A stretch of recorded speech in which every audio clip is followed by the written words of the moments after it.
Welcome guys to the second podcast of Interceptor Entertainment and Apogee Software's Rise of the Triad development.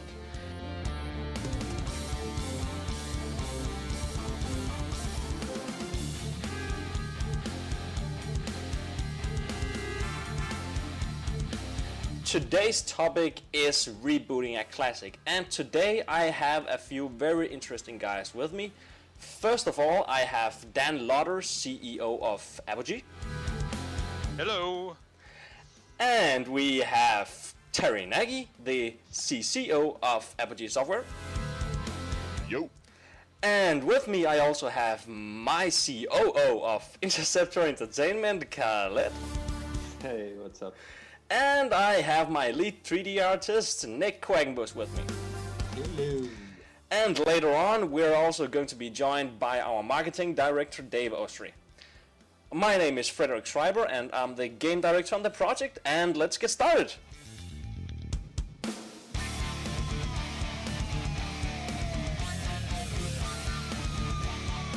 First of all, we're going to talk about some great stuff today.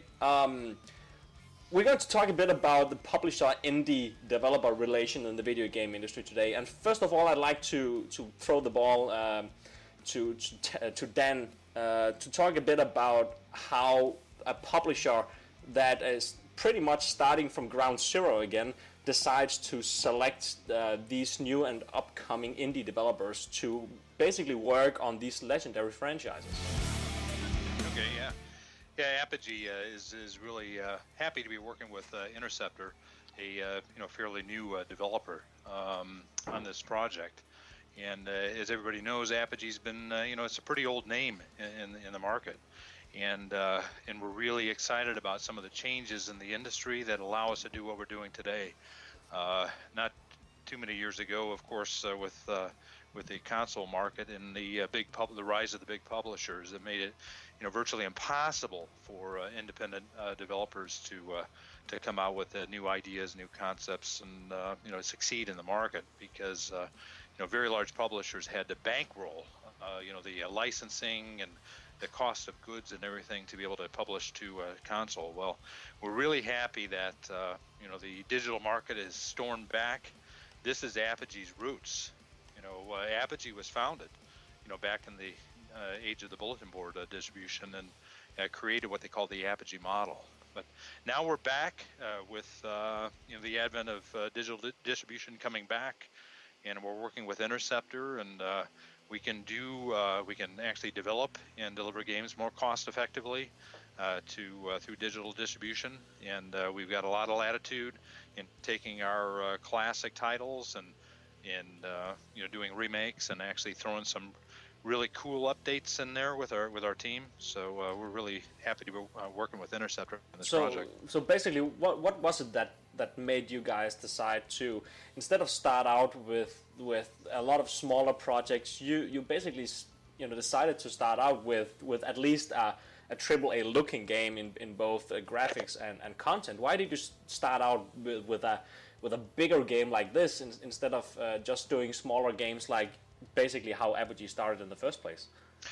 Basically, it's because of Rise of the Triad. Rise of the Triad has a huge, still quite a following today, and we were surprised when we went out in the market and started polling people, and a lot of the core gamers remember this game because of its a lot of things that it did back in the day. Terry can talk to some of the innovations that Rise of the Triad had a couple of decades ago. But the fans are still there. The fan base is still there. And instead of doing the small games, we decided, hey, we might as well hit the market hit the ground running with the classic Rise of the Triad, and a remake with the best game engine technology we can find, and with a young, innovative team in Interceptor to really take it to the next level. Yeah, and maybe Terry, you could talk a bit about what was it that made Rise of the Triad a perfect title to bring back now, instead of deciding to do one of the other titles you have in your library. Oh well, it was a combination of things, really. really what's really popular with today's gaming audience is really what's dictating what we do first. I mean, a lot of the old Apogee titles were classic platformers, and what's really popular is right now is still the shooters, and what better thing to bring back than the classic shooter that pretty much helped start it all. I mean, granted, Wolfenstein is the grandfather of all the first-person shooters, but Rise of the Triad, since it had so many great innovations that are used in today's market for first-person shooter games. I mean, it was just a perfect thing to bring back. I mean, the jumper pads was, created by Rise of the Triad. Mouse look, Rise of the Triad. And, all these things are innovations that have never been seen before in games, but you can't play those games now without that type of innovation in them. So it was, it was the way to go for us at the time, at this very moment. Plus, we saw what Interceptor was doing with the previous title that was put on hold, and this just seemed like the perfect title to go with them with. Yeah, definitely. And this also brings up another interesting point. And since we have Dave with us, who basically invested in this project as he was a big fan of the original. Dave, why did you decide as well that amongst all of the great classic titles that Apogee has rights to, Rise of the Triad was the one that you felt could really make a big impact on the market? Well, I think we talked about this a bit last time, and it was basically you need a title. When you have a studio with all these classic IPs, sure, there's a lot to choose from.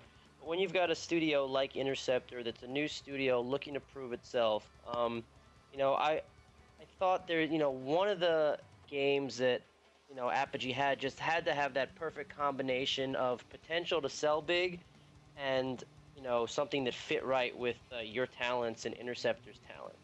And and there was a lot of stuff out there and a lot of stuff you were interested in, but I think I saw how big of a fan you were of that certain era, especially Duke 3D, and Rot came right before that. Yeah. The way how you loved vertical old school level design, all that kind of stuff, and how you really were just very adamant on doing it justice, not just using the IP and going crazy with it, but doing a fan service to the original fans.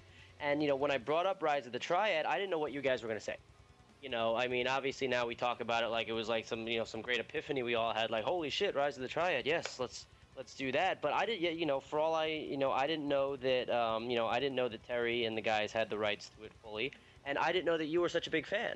So it was pretty much like a shot, a blind shot, hoping that, all right, maybe they have Rise of the Triad, and Yeah, I was looking to get involved with this thing from a marketing perspective because I was looking for a next thing, and you guys, I got on the phone, we talked about a lot of things, and like we've talked about this before. I was literally about to hang up the phone. I already said thanks for your time. It was really great talking with you. I wish you the best of luck. Can't wait to see what you guys do next. And then I'm literally about to hang up the phone, which is actually a Skype thing. So I was literally about to press mouse 1 on the red phone icon, and I'm like, "You guys doing anything with Rise of the Triad?" And then Terry told me what was going on, and then and I was kind of like, Fred, and you were like, I love Rise of the Triad. I could assemble a team to do that tomorrow. And then I think like a week later we had a game design document. Yeah, and that brings it over to Nick here. Nick, you were a part of this when this thing happened. You've been a part since the beginning of the Reloaded days. What did it feel like for you to know that, okay, guys, we're switching from this to that? Well, the transition is as hilarious as they say, because we were all working kind of on the previous project, and we're all, well, at least I was sitting there and Fred and I always keep in constant contact about the specifics about stuff like that so that we can have discussions on it. And I was just sitting there, and he was like, oh, hey, and this just kind of popped up. And then as we learned about the situation where it all kind of just came together, I mean, it was the perfect storm of just everybody wanting to converge on this one project, and nobody knew they wanted to converge on this one project. And it happened quick after that. Like Dave said, within a week we had spent just outrageous amounts of time coming up with a prelim design document, and then over the next couple weeks, we spent just fleshing out how true we wanted to be and everything after that. I mean, it was a crazy fast thing that happened. We also knew that with Reloaded, we pretty much had to get this thing up and running pretty fast, and we had to be very efficient because even though this is our real first commercial title, we did have a backstory of or me as a person had a backstory of failed projects due to cease and desist letters. But we had to prove that we could do this efficiently, and when we started and we knew that okay, we have around 6 months before we have to have a playable game, not only a trailer but a playable game that is going to be played by the public without any guys there that can do technical support or anything. We just have to cross our fingers that this works out of the box. With that short amount of time, I think it was extraordinary to work with you guys and just see that our motivation was just so high, and moving from Reloaded to Rise of the Triad, we learned so many things about what to do right and what to do wrong, because truth be told, back then some were professionals, some weren't, some were fans, mod guys, and we all kind of did what we thought was the best. And yeah, the game looked really great and it played great, but man, all the mistakes we did. And we learned a lot. We learned what wasn't the best. And a lot yeah, of it exactly. So, I mean, through that, like you said, I mean, it's all been quick. From the previous project, we've learned how to speed things up, how to work better as a team across, this vast ocean of the internet. And it's contributed to the speed of this project quite a bit. Exactly. I think you guys are being a bit too nice. We didn't have 6 months for QuakeCon because we didn't know about QuakeCon yet. I mean, I brought it up, I think, in something like January, but we didn't know if they were going to let us, right? The first time I don't think we got the yes on that until E3. The guys listening, you probably don't know this. The first person to see Rise of the Triad outside of Interceptor and Apogee was Todd Hollinshead. Oh yeah. I'm gonna put that picture up on the video that here. Picture was on the Facebook because people still didn't know what we were doing then. You put it on the Duke Reloaded Facebook. You're like behind closed doors meetings at E3. And it's a picture of Hollinshead standing next to a monitor of Fred because like at the last minute we made like an E3 demo reel to show to some press and some people really early, just be like so people knew so they can prepare. And I showed it to Todd and I was like, so because they could have the whole thing could have gone a completely different direction. All anybody ever had to do was say no. Ever since we first brought up Rise of the Triad, everybody was like, yes, yes, yes. And then, I sent a few emails to Tim Willits and Todd Hollinshead, and I was like, we're thinking of doing this thing at QuakeCon. We think it would be perfect, with the audience and PC gaming and old school first-person shooters. They're going to love it. It's QuakeCon. I think one of the most interesting things here about that was in May. And we started with pre-production January 15th. And that was pre-production, meaning this is the documentation. And I still have some of the first screenshot and PR files. The first week of March, we had the first 5 in-game screenshots showing a small area with lighting and post-processing and everything. And just 2 months later, we had an E3 completed demo that pretty much walked through the entire history of the game. And, that is some really, really impressive work from the team. They just... They just work night and day on this. And at that point, I don't think I had told you guys that I wanted that. I think we should have a booth and have the game playable on the floor. And Todd was like, yeah, we love it. We'd love to have you at QuakeCon. So then we started, and that was in June, and we're looking to review. And QuakeCon is in August. So and after that, I'm like, you think we could have the game playable? And you're like, and it was 2 months. So I mean, don't talk like we had 6 months to make that game playable. You guys did this in like 6 weeks. I know if I had told Stefan that, let's have this game playable at QuakeCon, he would have said no. Yeah. And I don't think he knew that much about it before. It was actually a few weeks before. And hey, by the way, can we compile a multiplayer demo? I was like, yeah, I guess we can. Okay, can you try to do that? Just to try it. I was like, okay, Stefan, we're bringing this to QuakeCon. It's like, oh, holy, what? Okay. And we sat to like 4 a.m. What was it, Terry? Like 4 a.m. we sat the night before. In the booth, yeah. We had to make a whole new build. Yeah, we didn't get home until like 5 o'clock in the morning. We had to be up in 2 hours.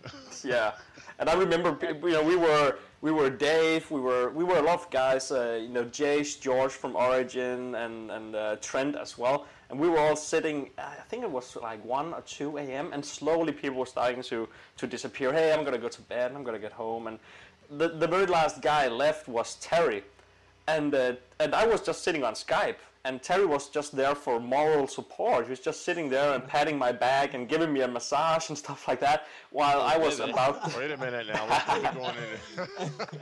And I was about to... What really to... happened in the booth? Oh my God, guys. What happened?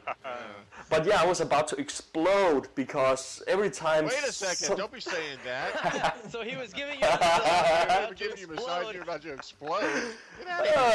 No, seriously, every time we got an update from our coder and one bug was fixed, another bug reappeared. It's like, okay, can you just fix that? And even though it was 4 or 5 a.m. our time in Dallas, it was like noon in Denmark, and our coder Stefan has been sitting all night and just drinking coffee. And then I think we reached about 5 a.m. where I told him that, okay, Stefan, upload this, I'll cross my fingers and I'll download it tomorrow morning. I will just hope it works. And I remember I was standing on stage and Dave revealing the game and saying it's playable on the floor right now. And the curtains were pulled away, and there was the game, and I just had to cross my fingers. And the issue is that from the stage itself and down to the booth, every step we took, Terry and I, there were some guys that wanted to interview us, and I just wanted to get down there to check out if this thing was working or not. And then we got down there and we saw this line and we saw these people sitting here and just having a blast. And I was so relieved that the server computer itself, where everything could crash on, that was occupied by George from Origin. And we had told him how to reset the server and make sure that everything works. But you could just see him behind the scenes pulling all these strings and making sure all these things were connected and still working, because if a fan was sitting at that computer, the whole thing would just break. And yeah, I mean, go ahead. Yeah, go ahead.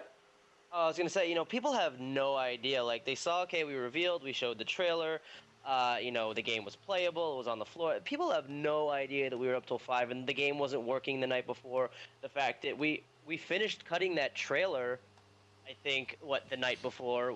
We sent it to Machinima like that morning. Oh yeah. And then we had to push the entire reveal back 2 hours because Carmack's keynote got pushed back 2 hours. Tom had to send an updated release to all the press because the embargo was going to go, we wanted everybody, there was a press embargo. Nobody could talk, people, the big outlets knew about this game, and they knew we were going to reveal at noon on August 2nd. Noon on August 2nd, you could press go, you could, show our screenshots, the trailer is going to be on Machinima, and at the last second, we had to push everything back, and I'm, doing this via text message with Tom, who's in Canada, and Machinima, who's in LA, we're in Dallas, and it all worked, and people have no idea. People just saw me on stage, here's the trailer, there's the game, have fun.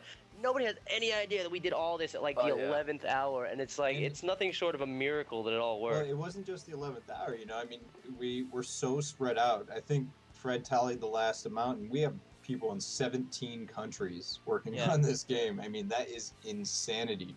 And, to pull any of that off when, we have people in Copenhagen, we have people all over the United States, we have people all over Europe, we have people, in every continent we have somebody working, and to have that all come together in a short amount of time with limited resources in terms of, this is kind of sprung upon us. Dave was like, hey guys, by the way, we're going to do this really hard thing in a very short amount of time.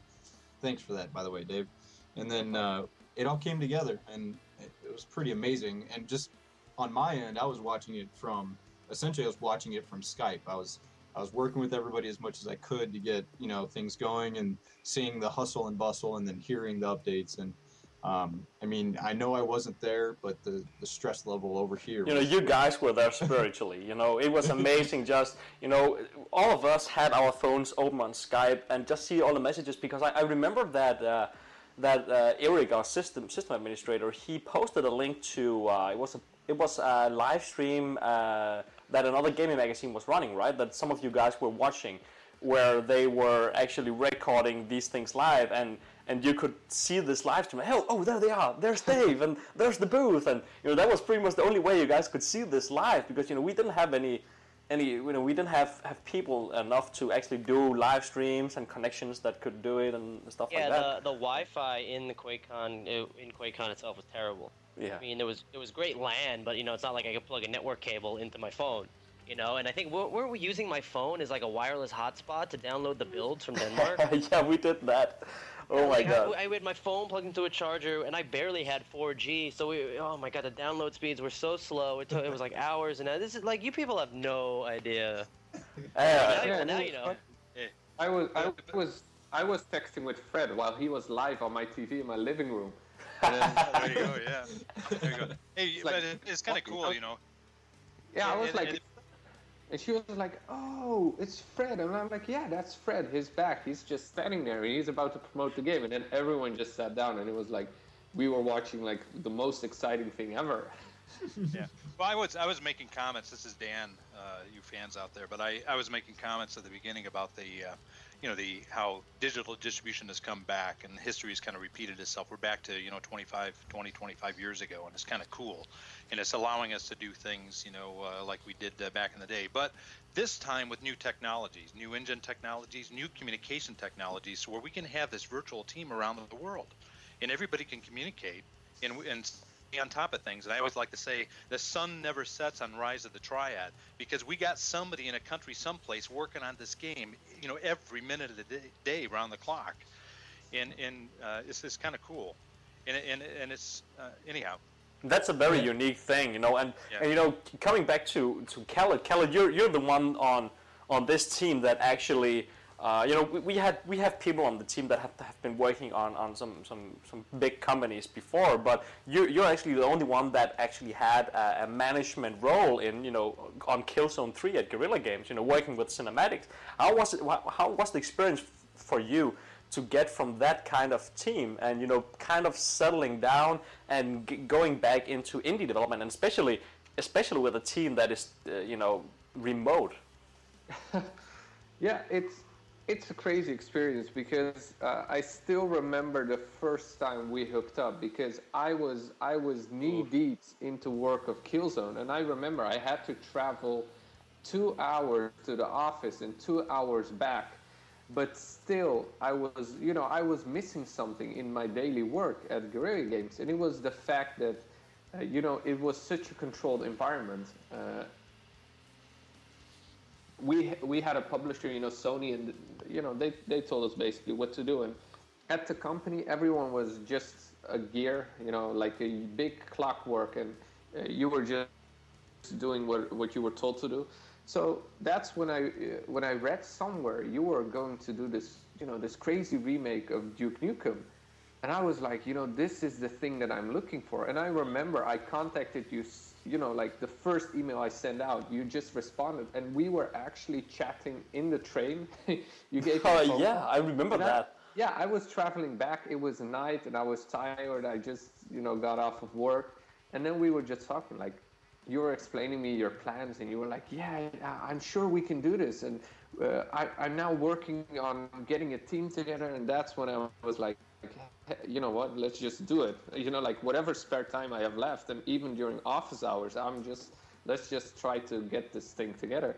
And that's when we just started pulling people in, and I remember you were even talking to some Pixar guys, and it was just crazy. And we actually, the first kind of guys, and I'm sure you guys remember some of the names, we had David Gibson, who did some of the main characters for It's Raining Meatballs. Oh, It's Cloudy with a Chain of Meatballs by DreamWorks. The animations he did for the Pig Cup that was just incredible. I remember us sitting there. You remember that, right, Nick? Even the ear flaps and stuff like that he had animated with that Pig Cup. That was just crazy. Yeah. And you could tell with what he did, it was something special. Oh yeah, definitely. We also had the concept artist guy that did that big rock monster in God of War 3. Yeah, exactly. And that's exactly the strength that we had back then, and we still have now. Is we had so much love from everyone that joined us. I remember the first couple of weeks when from the point where you responded to my email to the point we started doing this thing. I remember because we were 3 months before finishing Killzone 3, and it was crazy at Killzone because we were doing all these, last beta things and whatever. But that wasn't even my biggest concern because I was starting out on doing a remake on Duke Nukem, and I remember when at Killzone the word spread in the studio, and then some guys were even contacting me, and they were like, "Hey, we heard you were doing this side project. Like, are there openings? Because even though I'm doing this full time, like whatever spare time I have left, I'd like to do something else." And that was the time when we were just looking through all these resumes, and we were just contacting people, and it was awesome. Even though it was like the busiest time ever, we were doing such an amazing thing.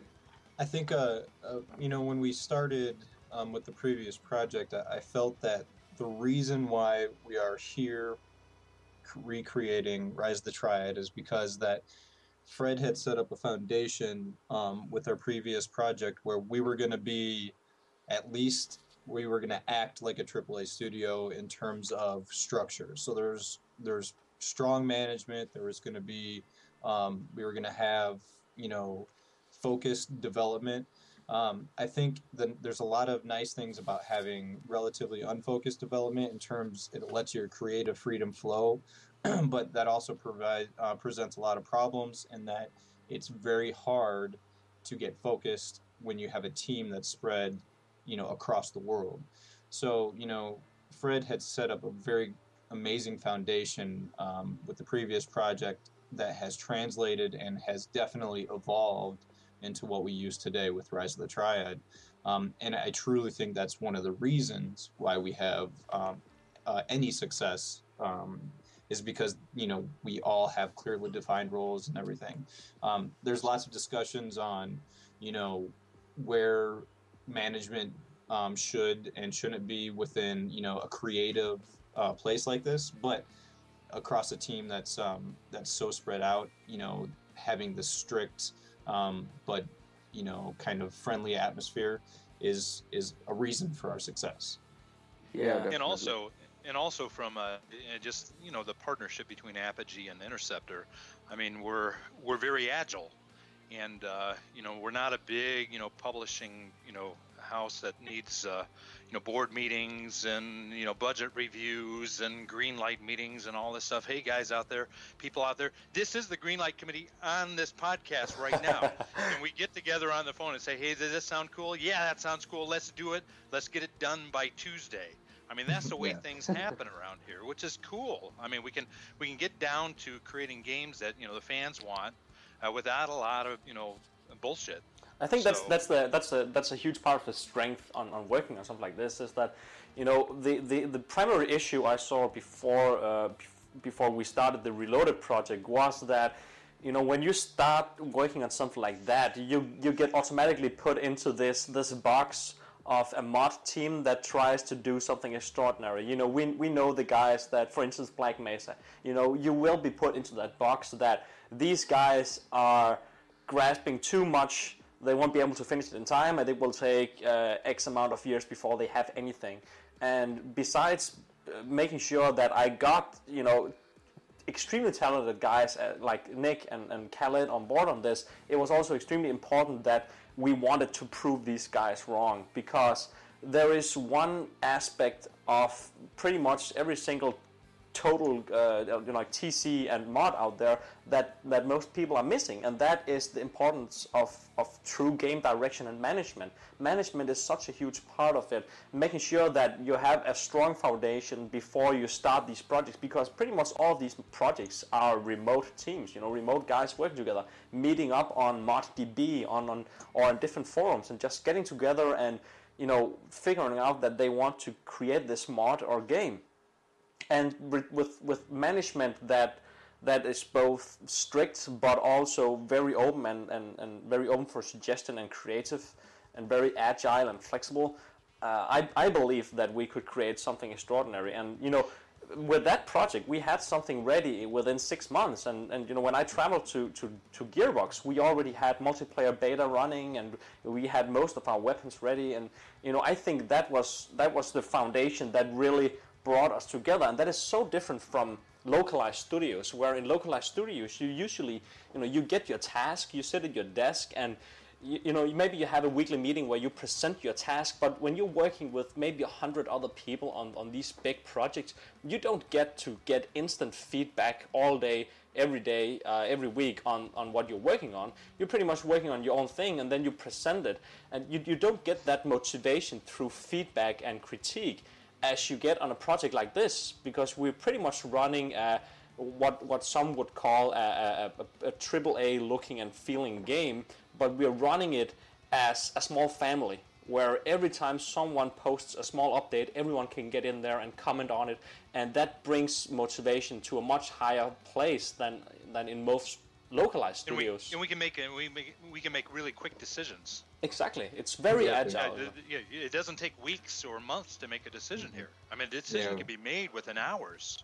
Exactly. Well, and it usually only takes less than that, because we'll get together, and Skype is our main form of communication. So we'll organize a call. We'll sit here and discuss it. We'll bring as many voices in that need to be heard, and then we'll have a team discussion, and then we can have an answer and solution and implemented almost within an extraordinarily short amount of time, which makes us kind of allows us to experiment, move on, try things that would take lots of planning, and we can just kind of get in there and do them. On top of that, Fred, I always think about this too, is like, what could we do now with the Duke project? Because think of how evolved our systems have gotten. Exactly.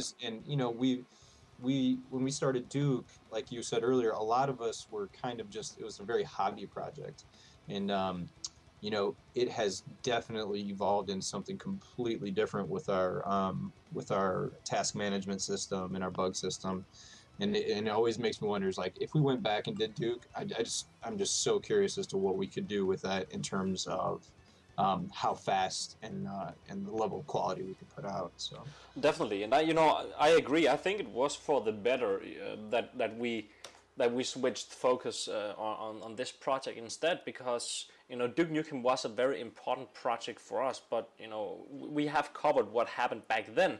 But this also allows us to that when we sometime in the future gets back to Duke and gets back to be working on Duke, we are so much more prepared, and this will ultimately end up in a way better game for the fans. The previous game was great and fun, what we have been doing, but with all the experience we have gotten since then, it just turns out for the better for everyone, I think. Yeah, definitely. But close to this theme, let's talk a bit about how remakes in recent gaming have been successful and hasn't been successful. Which games out there which decided to reboot their franchise and reboot their games have been successful in both keeping their formula as the old school classics, but introducing something new as well, and which ones pretty much failed and why. Let's talk about one of my favorites, at least, which is Mortal Kombat. And I know Dave is a fan of that. Dave, what do you think Mortal Kombat did right when they brought back their IP? What did MK9 do right? Well, first thing, they upgraded the visuals and made it's a gorgeous game. It's a gorgeous fighting game. They still made it hyper realistic. They didn't do like the Street Fighter 4 thing and give it that kind of cartoon anime style. They kept it looking like what Mortal Kombat probably would have looked like back then. Back then they used digitized actors in suits for like MK3 and stuff, and now it's just as good as you can. It's a very realistic, bloody, gory style. So they kept that. They kept it the same. The speed and the movements are the same. If you play MK3 and then MK9, which is crazy that there were somehow 6 Mortal Kombat games in between the 2 seminal releases, they feel the same. And that's the hard thing to do, but it's something that people making the game were very conscious of. I think that's another thing that we're doing very well. If you play ROT 2013, it actually feels a lot like ROT 95. It's hard to explain how we've managed to do it, but it's a combination of move speed and jump speed and other things like that. And another thing that MK9 did great was there was a ton of content in there. Just like mountains and mountains of content in that game for $60 on the disc. They didn't chop it up into all kinds of DLC. You know that whole graveyard where you can unlock? There's just like, so many outfits and tidbits, and it was so true to the original and its roots, which is, I think, what you have to do when you do a reboot, and people loved it. And it was just a good fighting game on top of that. Yeah, I think that relates a lot to what we're doing with Rise of the Triad. Bringing back the speed and the core gameplay of the original game while reinventing the graphics. So the graphics are still in the same art style, very bloody, very gory, and this gritty universe, but at the same time making it just look stunning. Because that is basically what people want when they get a reboot. They want to play the original game, but what it would play and look like if it was made today. But another title that tried to do this thing was Bionic Commando. Dave, what are your thoughts on that? Why did they fail with Bionic Commando where MK succeeded with Mortal Kombat? Did it fail? I mean, I thought it sold okay. Well, I mean, I played Rearmed and the Rearmed Reloaded or whatever the second one was a bit. It's just it was never my thing, and I'm not a huge Bionic Commando guy, so maybe somebody else would want to take that one. He might have been talking about the 3D version. Yeah, I talk about not the side scroller, but the 3D yeah, triple the side A. scroller one did pretty well. Successful. Yeah, side scroller one was great. The reason they lost themselves in 3D is because they tried to do too much. They changed the entire thing that was Bionic Commando. Like you need to take things into in small steps, and suddenly you're like in this Spider-Man world. With this bionic dude, and you're like, what is left of Bionic Commando? The only thing that was left is his identity, which was he had like this bionic arm. That's it. Like, if you would place all these stuff that was made in the game and you would place it in a different setting, it could have been Spider-Man, like whatever, like a post-apocalyptic Spider-Man. It was. Well, I think that provides a great example of Bionic Commando because you have two games made by the same company. You have the 3D, the kind of the full movement version one, which was critically panned and as far as I know didn't do too well. And then you have this 2D side scroller, which was pretty much an exact throwback to the old one, and it was critically lauded, and everybody bought it. So that. Just from that one game, it shows that there is markets for these old games with mechanics that are still considered old school. Because a lot of Go ahead. Sorry. Well, because there's a lot of there's a lot of thought nowadays that you have to try to you have to add a lot of these extra systems on top of it to make it more modern. Whereas if you're creating a core game that is fun to play, it can still contain, quote unquote, these old school aspects, and people will still want it because it's a fun game. And I think Bionic Commando is a great example of that. Those two very different games created by the same company, released within the same period of time, and with two very different results. Yeah, and I think as Khaled was saying, you can't just have one thing from the original game and call it a reboot and think people are going to love it. Like, you can't just make, okay, so he's still got the arm, right? Okay, so let's just do that in 3D. And, it's got to be more than that. If we said, okay, we're remaking Rise of the Triad, but, we forgot about the traps and the bounce pads, but just, it's going to have lots of blood and crazy weapons, it wouldn't be enough.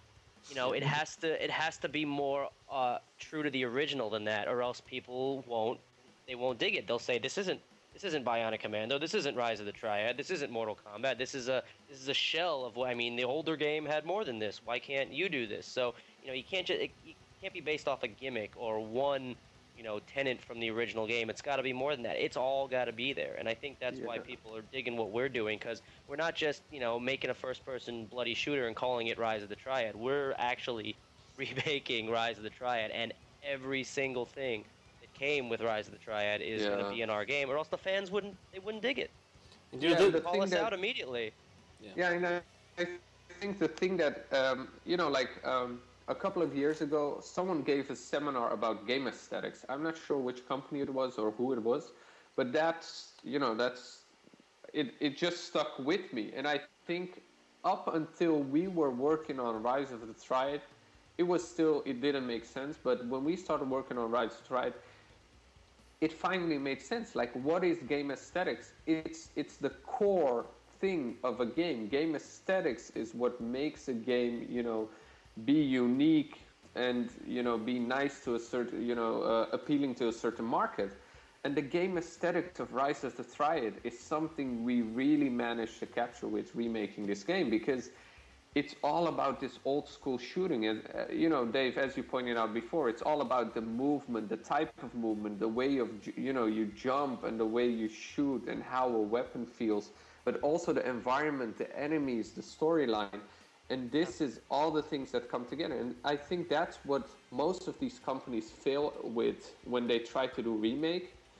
They lose the game aesthetics. So what happens is they focus too much on a certain aspect of a game, like, let's make it 3D and give it amazing graphics. But yeah, then it becomes just some awesome looking game. But the core aesthetics of the game that made it unique just get lost, and it becomes very generic. And when something becomes generic, it can be easily overruled by a game that also has, great graphics, but has those aesthetics. So yeah, what would you spend your bucks on? We're constantly asking ourselves as we're working, and this is a conversation that we all have. And Dave is a very big proponent of this, which is awesome. And Terry and Apogee have been amazing for allowing us to kind of just say, hey, what is the core idea of Rise of the Triad? I mean, what makes Rise of the Triad Rise of the Triad? And what's happening here is you just have a bunch of people that have the same thought process on this.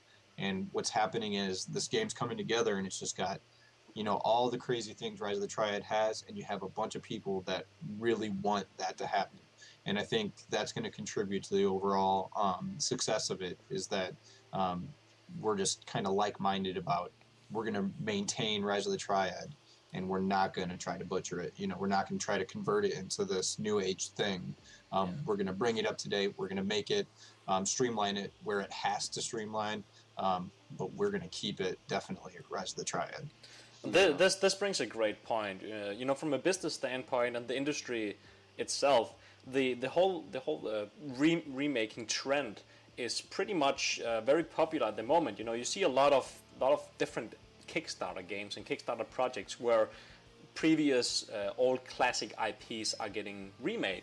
They create Kickstarters for all these remakes. Some great examples are, we have Carmageddon, we have Wasteland, which is Shadowgate. There are a lot of different games here. Terry, I'd like to hear you. What are your thoughts about? We're not the only ones that are trying to do this and succeed with this. There is a lot of guys out there. What are your thought process on all of these different guys trying to remake this? Do you think this trend is something that can yet again become successful? Oh, absolutely. You just have to have a well-known IP, especially if it's one that you're trying to remake. If it's a well-known IP, there was a huge following of it, and as long as you stick to the formula of a true remake instead of a total reinvention and going off in different directions, as we've been discussing, I think you'll have a very good success rate on it. I do know of several other projects that are haven't been announced to anybody yet, but they're out there, and they're making progress, and hopefully they follow a good path that makes them successful. Yeah, we are definitely not the last of the old school shooter reboots. Definitely. So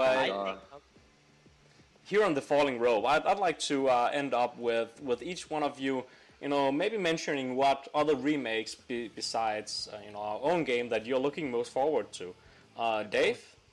Ooh. All right, because this is what I want to say first, because it's been getting talked about a bit today, because I just gave you a memorial on Facebook for it. XCOM. Yeah. XCOM. XCOM. They first, well, here's the thing, because they backpedaled, because originally I saw a game at E3 2011. That was the FPS. An XCOM reboot, which was a first-person shooter. It was like Mass Effect 1960. It looked awesome, and it's still coming out, and I think it's going to be awesome. But there was a huge backlash because they're like, well, the original XCOM was a strategy game. People want that. And then they announced that Firaxis, gods of strategy, they're actually doing an XCOM game called XCOM Enemy Unknown. And then, so then what 2K did was they took in all the feedback. They're like, all right, people think both games are going to be really awesome.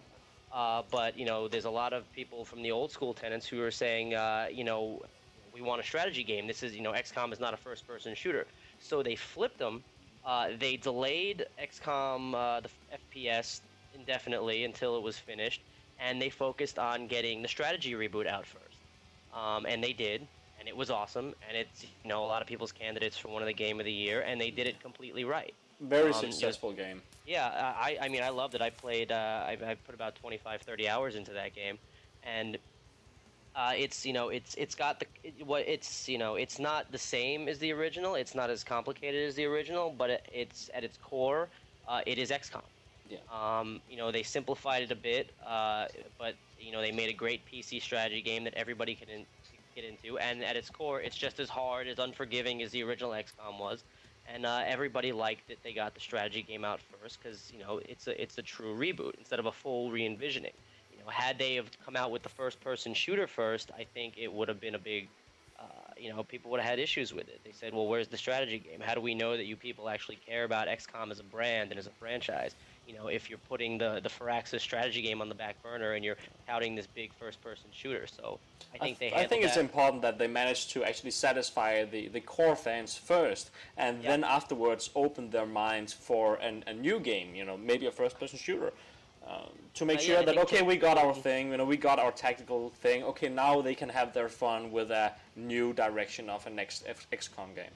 Exactly, and I think Take-Two and 2K totally nailed it with the direction they ended up taking with it, and they're going to have, I think now they're going to have, not only that, but now that people have remembered what XCOM is, what it's all about, the fact that, Enemy Unknown was a huge hit, they're going to get a lot more traction on the new game. Yeah. People are going to go, okay, we can have this old school XCOM thing, but now we're back into this universe with these aliens, and now let's see what this first-person shooter is all about. And I think what you were saying with, getting the core fans satisfied first, that was something I really tried to push, and we've really been trying to push with when we got Rise of the Triad out there. I was saying to our PR guy and stuff, it's like we have to please those core fans first, and we've done that, and it happened really fast. It actually happened so fast that all the core fans on the Facebook and Twitter and everything, and all the comments on YouTube, and because we read them all. If you're listening to this, and we're not like some big company that ignores your comments. We read every single YouTube comment, every blog comment. I mean, if there's ever one that's bad, we go home and we cry about it. It's we take this shit really personal. I mean, we're that kind of a company. We search really through small. Google every one of almost every single day I search through Google and then filter last 24 hours of anything that's related to Rise of the Triad. We read everything that's out there. And we're thrilled that the old we had no idea how many old school hardcore Rot fans there were out there, but they all came out of the woodwork, and they're all loving it, so much so that it's all right, we've already got them, that me and the PR guys have had to go back to the drawing board, and now we figure out, all right, well, we've already got the core fans, they already like it sooner than we imagined, and now we have to kind of branch out and see how do we draw people in who don't know what Rise of the Triad is, who didn't play it back in '95. How do we market and make a game for them too? And I think that'll come in time, but I think we're definitely doing it the right way. If you've got a known IP with a cult following, you have to appeal to those fans first. I mean, because if you can't please them, you're not going to please anybody else. Exactly.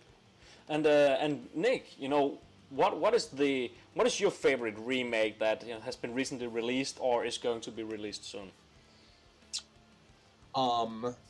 Probably Rise of the Triad.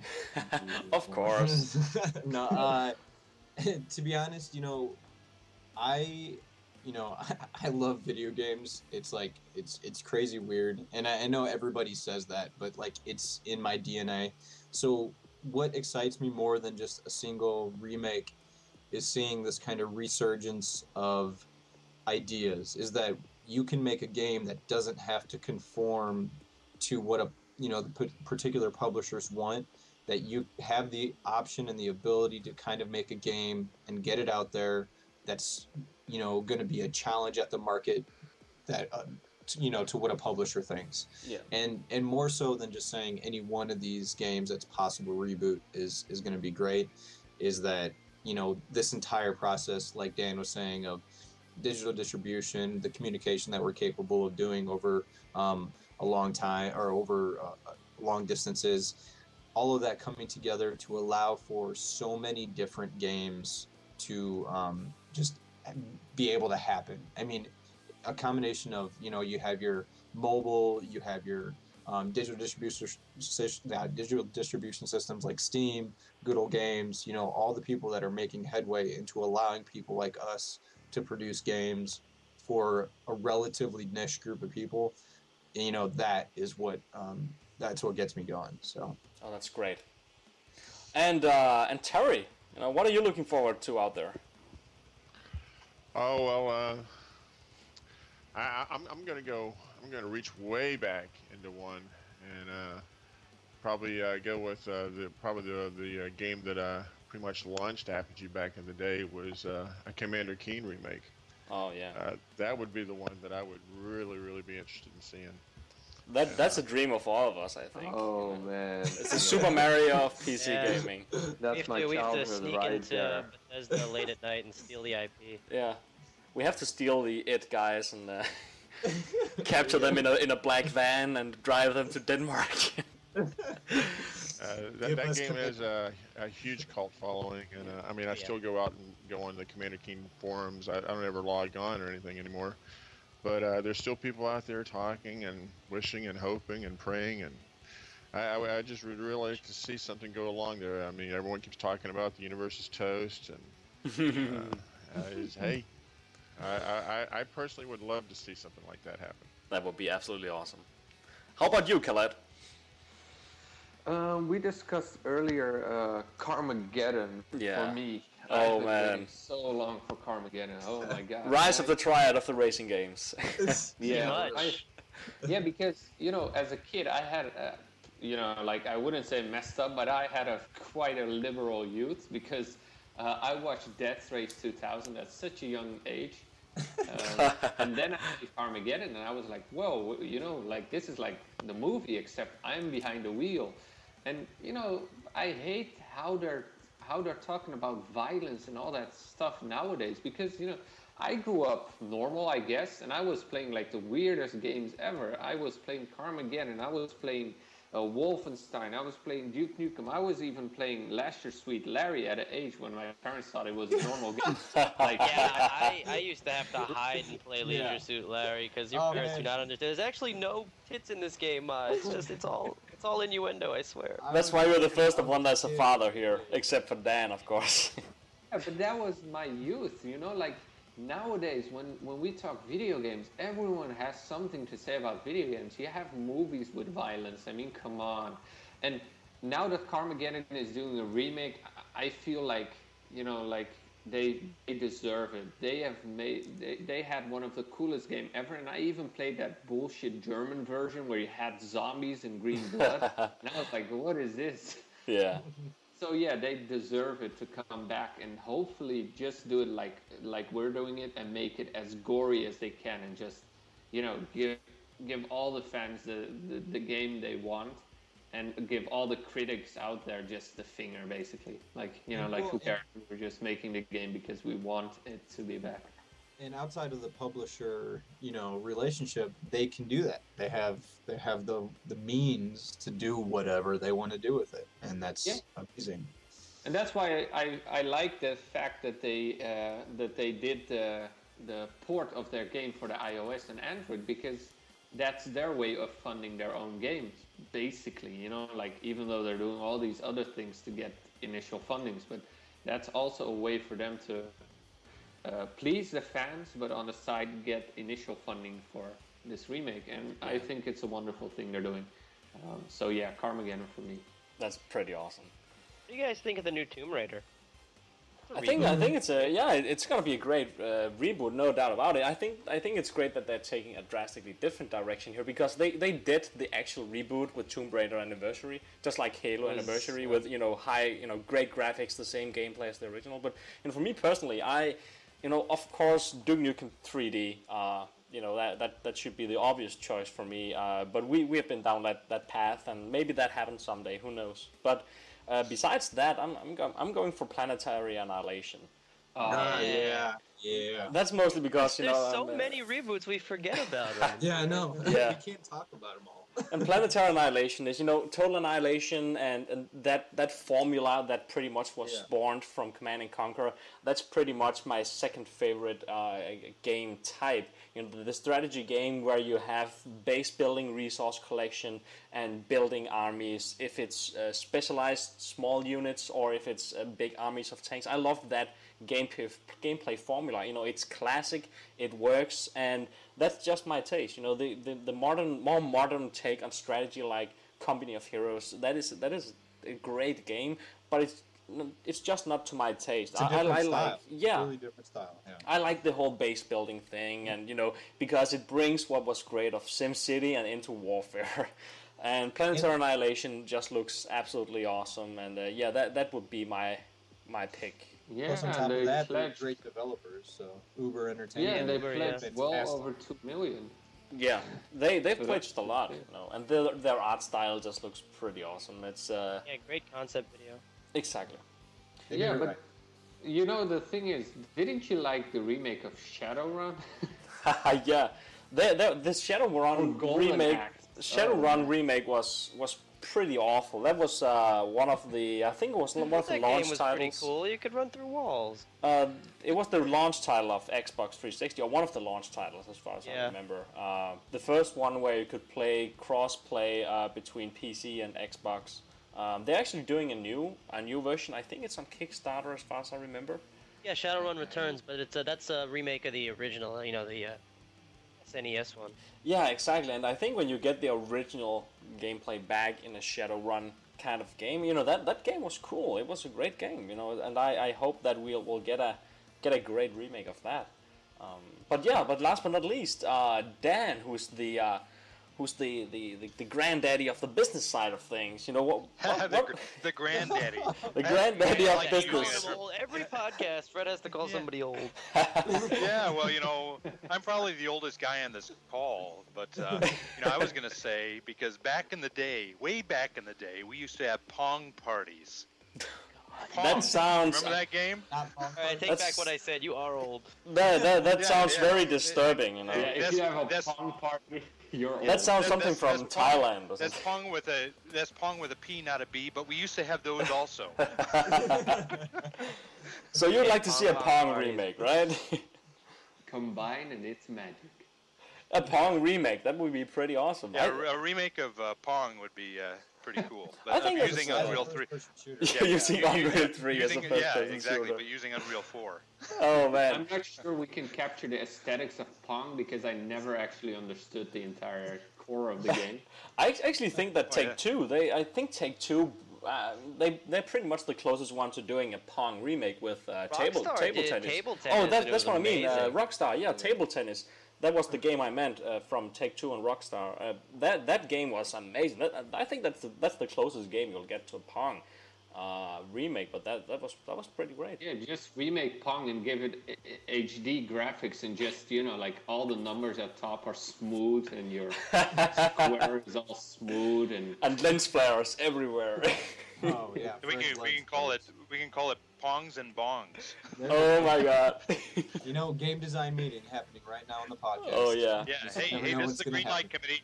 Hey guys, we're gonna do it, man. We're gonna do it. That's the next thing. All right, guys. Thank you very much for joining us in this second podcast of Rise of the Triad development. Next time we're gonna dig into development and we're gonna talk about one of the first real development subjects, which is character design, and how we took the old sprites and pretty much recreated the characters from ground up using our faces. So that's gonna be a lot of fun. Thank you very much, guys, for joining us, and thanks to you guys here on the podcast, and I will see you later. Bye, Bye guys. Bye-bye. Follow us on Twitter, Facebook.